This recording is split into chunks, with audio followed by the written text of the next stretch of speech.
Okay, welcome back. Hopefully you did a good job with the group practice. Let's get to the next part.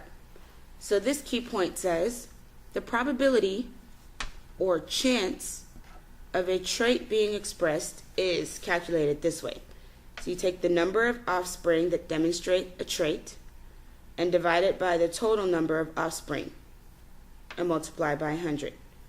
Really, each box is worth 25%, so you could just count it like quarters. 25, 50, 75, 100. So let's set this problem up. It says two heterozygous tall plants are crossed. Hetero is different. And we know that it's tall, so that's big T, little t, big T, little t. For two heterozygous tall parents. 1, 2. It says, what is the chance of producing a short plant? So before we can answer that, we have to fill in the square. Big T, big T, big T, little t, big T, little t, little t, little t. Then we have to figure out the chance of a short plant. So what's a short plant? Short is recessive, so we're looking for the amount of boxes with little t, little t. So how many boxes is that? 1.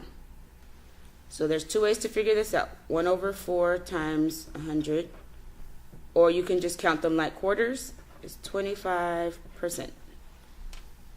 That's the chance of having a short plant with these two parents. What is the probability, which is the same thing, of tall offspring? So we know that there are two genotypes for tall. Big T, and big T, little t. So then we count the boxes with that. So there's 1, 2, 3. So it's 3 over 4, or 75%.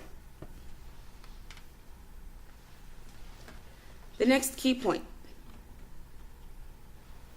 Punnett squares can be used to predict the possible genotypic and phenotypic ratios of the offspring for various parents.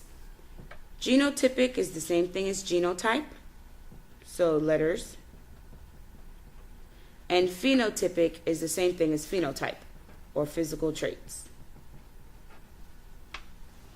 So this says, a homozygous dominant is the first number that you would write, compared to heterozygous, compared to homozygous recessive. It looks complicated, but it's actually really easy. You just count and write down the number. So it says a purebred blue-eyed person is crossed with a brown-eyed person who had a blue-eyed mom. I know this looks complicated, but let's break down the pieces. Purebred is the same thing as homozygous, or same. And blue is recessive. We learned that on the last page, which means that this person is little b, little b. They're crossed with a brown-eyed person who had a blue-eyed mom. Those two pieces of information means that this person has brown eyes, but a blue-eyed trait. So they're heterozygous. And then we fill in the box.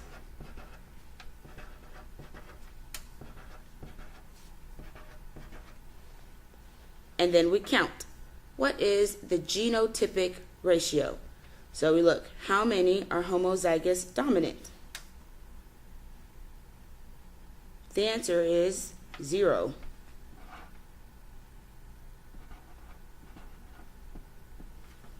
The next question is, how many are heterozygous? 1, 2. And the last question is, how many are homozygous recessive? 1, 2. And that's how you write ratios. The next question can also be asked, what is the phenotypic ratio? So this one and this one are both brown. So it'd be 2 brown and 2 blue. Pretty easy, right? The last key point is that we can predict parent alleles when given offspring genotypes. So this is doing a Punnett square backward. So it says, in dogs, the gene for black fur is dominant over the gene for white fur. If 75% of the offspring are black, what are the probable parental genotypes? So we're looking for the letters of the parent. So 75% are black. That means there's going to be a big B in 3 of these boxes. So I'm going to put them. Big B, big B, big B.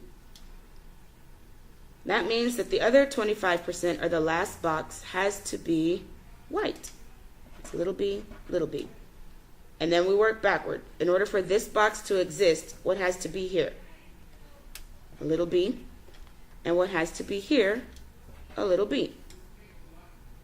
Which means that in order for this box to exist, there has to be a big B here and a big B here. And then we fill it in. Big B, big B. This big B is already here, so that means this is a little b. This big B is already here, which makes this little b. And this is how you figure out the genotypes for the parents. I hope you learned something. If you have any questions, just raise your hand.